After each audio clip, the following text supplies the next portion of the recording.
안녕하세요. 공식박스입니다. 안녕하세요 대표님. 오늘은 어떤 주제로 정보를 알려주실 건가요? 예, 안녕하세요. 오늘은 이 부동산 사건 사고를 유심히 보신 분들이라면 1년에 한 번꼴로 원룸 전세 사기 사건을 매스컴을 통해서 접해볼 수 있는데, 자, 이 사건이 터지면 결과적으로 세입자는 전세금을 떼이고 건물주와 공인중개사는 소송에 휘말리며 전세보증금을 가로챈 업체는 구속이 됩니다. 자, 오늘 공실박스에서는 이런 일이 어떠한 원인으로 일어나게 되는지 자세히 알려드리고 세입자들의 소중한 전세금을 보호할 수 있는 방법에 대해서 알려드리겠습니다.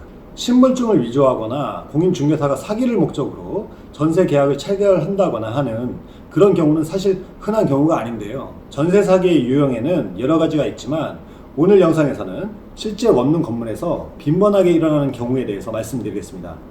경민씨, 지금 살고 있는 집이 뭐 아파트인가요? 원룸인가요? 네, 저는 1.5룸요. 거실 한 개 딸려 있는 거. 1.5룸. 그러면 월세인가요? 전세인가요? 그럼 집을 어떻게 해서 구해서 들어갔어요? 지금은 월세고요. 부동산 찾아가서 계약했는데 계약이 만기라서 이번에는 전세를 찾아보려고 해요. 전세는 지금 부동산 찾아가면 되는 거 아닌가요? 그거에 대해서 제가 말씀을 드려볼게요. 일단 전세 세입자가 전세방을 구하는 방법은 통상 다음과 같습니다. 주인과 직거래를 하거나 그 건물을 관리하는 관리업체 또는 부동산과의 중개 거래를 통해서 계약하는 게 일반적이죠. 근데 여기서 문제는 올바르지 못한 관리업체와 계약하는 경우일 거고, 중간에 공인중개사 사무실도 연루가 되어서 피해를 입게 되는 상황이 발생한다는 거죠. 그럼 올바르지 못한 관리업체와 올바른 관리업체를 가려내야 된다는 것인데, 그러기 위해서는 먼저 관리업체와의 계약이 어떻게 진행이 되는지, 그리고 어떻게 해서 전세금 사기 사건이 이루어지는지 알아야 됩니다. 통상 원룸 건물, 다가구 주택의 경우 외지인이 매입을 하거나 기타 관리의 어려움, 이런 것들로 인해서 전문 관리업체에 관리를 의뢰하는 경우가 있습니다. 관리업체는 지역마다 다소 차이가 있지만 청소 및 시설 수리에 대한 관리, 세입자 민원 문제, 그리고 가장 중요한 임대차 계약에 대한 부분까지 위임받아서 업무를 하게 되겠죠. 더 나아가서 임대차 계약에 대한 위임뿐만이 아니라 보증금, 월세에 대한 부분까지 직접 수령해서 관리하는 경우도 많습니다. 통상 관리업체는 그 해당 지역에서 오랜 기간 경험이 있고 주변 부동산들과도 친밀하게 지내는 경우가 많겠죠. 또 그 건물을 관리하면서 공실에 대한 정보까지 주변 부동산들에게 팩스나 문자, 밴드 등으로 제공해주기도 하기 때문에 부동산 역시 관리업체와 공생을 하게 되는 것이죠. 그럼 건물주, 관리업체, 부동산 이렇게 삼각관계가 임대차 시장에서 상부상조하는 구도로 되어 있는데요. 건물주는 관리가 용이해서 좋고 관리업체는 사업을 하는 기회가 되고 부동산은 임대 정보를 받기 때문에 이러한 관계로 오랜 기간 공생을 하다 보면 관리업체와 부동산 중개업소 그리고 건물주 사이에 서로 간의 신뢰가 생기게 되는 겁니다. 자, 지금부터는 더욱 집중해서 듣길 바랍니다. 여기서부터 함정에 빠지기 쉬운 단계로 들어가 보겠습니다. 먼저 부동산 거래 계약을 공인중개사 사무소에서 체결하면 보통 안전합니다. 왜냐? 공인중개사들이 법적인 권리 분석을 통해 보증금의 안전 여부와 건물주 본인 여부를 확인해서 고지해주고 손해배상 책임보험 가입도 1억으로 의무가 돼 있어서 만약의 경우 1억 한도에서는 배상도 받을 수가 있겠죠. 그리고 공인중개사도 월세도 아닌 전세에 대해서 실수를 하게 되면 서로 골치가 아프기 때문에 몇 번이고 확실하게 확인을 함으로써 더욱 안전해지는 겁니다.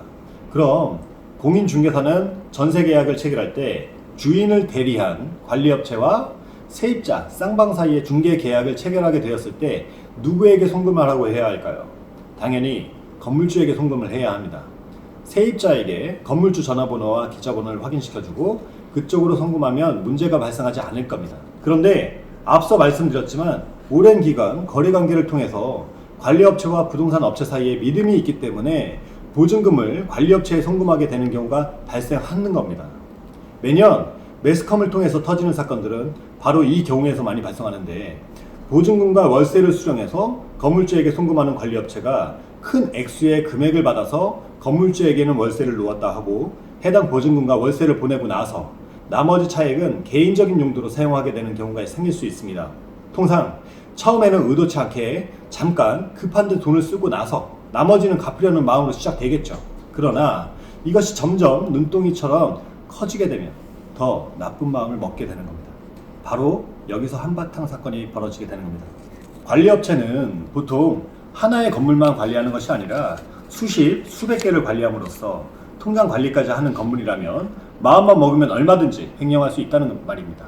그만큼 환경 요인도 큰 작용을 한다는 거고, 이 갑자기 환경이라고 하니까 제가 경험상 말씀을 드리는 건데, 제가 20대 때 회사를 다녔었어요. 근데 그 회사에서 제가 이제 어느 정도 팀장 위치로 들어갔을 때 어떤 것을 알게 됐냐면 입출금 관리하는 직원이 한 명이었습니다. 그래서 제가 사장님한테 건의를 했어요. 사장님, 입금과 출금을 한 명, 두 명을 둬서 이 사람들이 서로 감시를 할 수 있는 시스템을 만들어 두셔야 됩니다. 그래야 이 사람들이 나중에 다운 마음을 안 먹고 회사도 안전할 수 있는 겁니다 라고 했을 때 그 사장님이 이종사촌이다, 뭐 괜찮다, 그러고 나서 그냥 넘어갔어요. 그런데 6개월 뒤에 그분이 28억을 해먹고 필리핀을 날라왔죠. 그만큼 환경이 중요하고 그 신뢰 관계 때문에 사기도 가능하다는 점을 알고 계셔야 될 겁니다. 와, 대표님 말씀 들어보니까 저도 지금 원룸 건물에 살면서 모르던 지식들을 들으니 너무 신기해요. 지금 이제 일반인이기 때문에 당연히 신기할 수 있는데 제가 설명을 드릴 테니까 한번 본인한테 도움이 되는지도 한번 체크해 보십시오. 네, 알겠습니다. 먼저 원룸 임대 사업에 대해서 알아보겠습니다. 사실 원룸 건물은 다가구 주택 운영이 생각보다 쉽지 않습니다.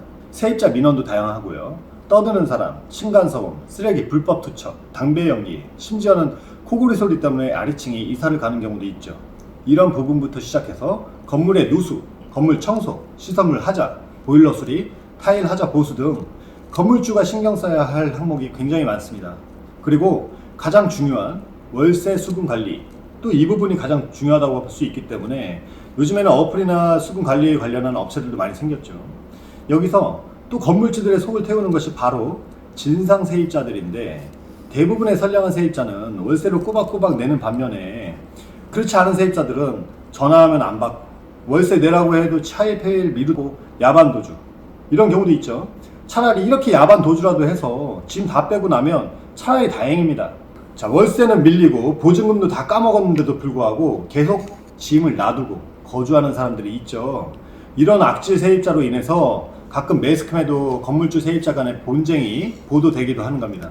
자, 이러한 어려움을 몸소 경험해 보신 건물주들께서 그때 전문 관리업체에 관리를 의뢰하면 상당히 편리하게 건물을 운영하실 수 있게 되는 거고, 청소, 시설 유지 보수, 세입자 민원 및 월세 체납자 독촉 등 상당한 이점이 많습니다. 특히 이 중에서 월세 수급만큼은 건물주가 관리하는 것이 정석입니다만, 사람은 편한 것을 누리고 나면 더 편한 것을 추구하게 되는 습성이 있잖아요. 그래서 관리업체의 편리함을 느낀 건물주는 신뢰가 쌓이면서 월세 수금 관리까지 관리업체에 맡기게 되는 경우가 있습니다. 자, 예를 들어서 서울에 거주를 하고 있는데 대전, 대구 쪽에 원룸 건물이 있다거나, 또는 나이가 많으신 분들 중에는 통장 관리도 어려워하시죠. 때에 따라서 자제분들에게 다 맡기는 경우도 그래서 있는 거예요. 그럼 이런 거래를 통해서 관리업체와 건물주가 신뢰가 생길 때 공교롭게도 그때 문제가 발생한다면 대부분의 선량한 관리업체는 문제를 일으키지 않겠지만요. 이제 전세 사기라는 것이 어떻게 이루어지는지 단계적으로 알아보고 각 해당 단계에서 어떻게 대응하고 예방을 해야 하는지 알아보겠습니다. 먼저 문제의 소지가 되는 전세 계약의 경우, 첫 번째, 세입자가 방을 알아보고 관리업체와 계약을 체결한다. 자, 부동산 중개 계약이 될 수도 있고 직거래가 될 수도 있겠죠. 두 번째, 보증금을 실제 건물주에게 송금하는 것이 아니라 관리업체가 대리하고 보증금을 입금받는다. 세 번째, 관리업체가 보증금을 건물주에게 송금하지 않고 착복한다. 이 세 가지 항목 중에서 두 번째 항목을 보면 관리업체가 적법하게 대리했을 때 그땐 세입자가 피해볼 일이 없습니다. 그럼 적법한 대리란 무엇이냐? 3개월 이내에 건물주 인감증명서와 위임장, 반드시 인감증명서와 일치하는 인감도정의 날인이 있어야 됩니다. 여기서 특히 중요한 것이 인감증명서와 위임장을 세입자가 반드시 원본으로 받아서 보관해야 한다는 것입니다. 대표님, 그럼 복사본도 효력이 있을까요? 그거는 굉장히 지금 좋은 질문인데요. 간혹 복사본을 받는 경우가 있습니다. 그런 사례들도 많고요. 복사본을 받았는데 사고가 안 터지면 다행이지만, 사고가 터졌을 때 세입자는 당연히 위임장과 인감증명서 복사본을 들고 소송에 임할 것이고, 법원에서 복사본을 인정해주지 않기 때문에 그때는 이미 때는 늦은 거죠. 여기서 또 문제는 사실 위임장을 교부받는다는 것은 현실적으로 상당히 어렵습니다. 주인이 위임장을 주지 않으려고 하는 건가요? 왜 그렇죠? 주인이 안 줘서가 아니라 원룸 건물의 특성상 세대수가 아주 많아요. 참고로 지금 제가 이야기하는 건물은 다세대 빌라가 아니라 다가구 주택을 말씀드리고 있는 겁니다. 그럼 그 많은 세대수의 모든 계약에 인감증명서와 위임장을 첨부하는 것이 아주 귀찮고 번거로울 텐데 인감증명서의 유효기간이 지나면 다시 새로 발급받아야 하기 때문이에요. 대표님 잠시만요. 예. 여기서 제가 헷갈리는 것이 있는데 네. 아까 3개월 이내에 인감증명서를 떼면 된다고 말씀하셨잖아요. 그렇죠. 유효기간이 지나서 다시 받아야 한다는 것은 3개월이 지나면 이미 인감증명서를 받은 세입자도 다시 받아야 하는 건가요? 그거는 그렇게 생각할 수도 있겠죠. 일반인이라면. 제가 그래서 설명드릴게요. 일단 가정을 해봅시다. 만약에 건물주가 1월 1일 날 10가구분의 인감증명서를 10장, 위임장도 10장 관리업체에 맡겼다고 치면요. 세입자가 4월 1일까지는 맞춰줘야 됩니다. 그런데 4월 3일 날 들어와서 계약했다고 가정해 봤을 때 이미 발급받은 인감증명서는 최초 3개월이 지났기 때문에 세입자 입장에서는 새로 받아야 되는 입장이고, 만약 그 지난 인감증명서를 발급받았다가 문제가 터지면 인정을 못 받는다는 말씀입니다. 그래서 통상적으로 무권 대리의 유효화를 통해 계약을 진행하는 것이 일반적이죠. 그럼 권한이 없는 대리권, 즉 무권 대리가 유효화가 되려면 어떻게 진행을 해야 할까요? 좋은 질문입니다. 즉 관리업체가 대리권이 없이 계약을 체결하지만 건물주가 사후에 인정을 하면 그 계약은 적법하게 유효하다는 것이 대한민국 민법이죠. 이 말은 건물주가 인정하지 않으면 그 계약은 무효라는 뜻도 됩니다. 예를 들어보죠. 원룸이나 투룸 계약을 보증금 200만원, 월세 30만원에 계약했다고 치고 관리업체가 230만원을 수령하고 건물주에게 보내겠죠. 이때 건물주가 이걸 인정하면 법적으로 유효합니다. 그런데 만약에 월세를 놓아야 되는데 관리업체가 전세 4천만원의 계약을 체결해서 4천만원을 입금받고 건물주에게는 보증금 200만원에 월세 30만원에 계약했다고 속이고 나서 230만원을 보냈다고 생각해 보세요. 보통 월세는 1년 단위로 한다 치면 최초 230만원을 송금하고 나머지 11달에 나누어서 매달 30만원씩 330만원을 건물주에게 송금했어요. 그럼 관리업체는 4천만원 마이너스 230만원 마이너스 330만원 총 3,440만원의 부당이익을 취할 수 있겠죠. 그럼 1년 뒤에 세입자가 계약을 종료 후 보증금을 돌려받으려고 관리업체에게 연락했을 때 연락 두절이 된다면? 자, 어찌어찌 해서 건물주와 세입자가 연락이 닿았다고 합시다. 그럼 건물주는 당연히 본인은 월세 계약으로 알고 있는데 세입자의 전세 계약을 인정할까요? 경민씨, 본인이라면 전세 인정하시겠어요? 저라도 인정 안 할 것 같아요. 세입자는 당연히 주장하겠죠. 건물주에게 전세 보증금 돌려달라고. 근데 해당 건물의 임대차 계약을 관리업체와 했고 건물주가 인정하지 않으면 무효입니다. 당연히 무권 대리의 유효가 아니라 무효인 거겠죠. 그럼 세입자는 땡전 한 푼 못 받는 건가요? 땡전 한 푼은 아니고요. 월세 보증금 200만원은 받습니다. 건물주가 그것은 인정할 테니까. 자, 여러분, 이런 사고를 막는 방법은 그리 어렵고 복잡하지 않습니다. 건물주와 직접 대면해서 계약을 체결하면 됩니다. 그러나 이런 상황이 여의치 않다면 보증금을 반드시 건물주에게 직접 송금하고 연락처를 받고 통화해서 확인하시면 됩니다. 계약서를 작성하실 때 등기사항 증명서를 통해 건물주의 이름, 나이, 성별을 확인할 수 있고 통화해보면 성별과 나이 정도는 예측이 가능할 거고요. 계좌이체는 반드시 건물주 명의의 통장으로 보내시면 되는데 간혹 건물주가 해외에 있다거나 다른 이유로 인해서 연락이 안 되면 당연히 앞서 언급한 위임장과 인감증명서 원본을 교부받아야 되겠습니다. 월세 보증금이야 얼마 안 되니까 서류 없이 계약해도 나중에 큰 문제가 되지 않겠지만 전세의 경우에는 최소한의 안전장치를 해둬야 되겠죠. 사실 이런 사건에 휘말리게 되면 건물주도 골치가 이만저만이 아닐 겁니다. 관리업체가 어떤 짓을 했는지 일일이 확인해야 하고 모든 세입자를 방문하거나 연락을 취해야 될 거니까요.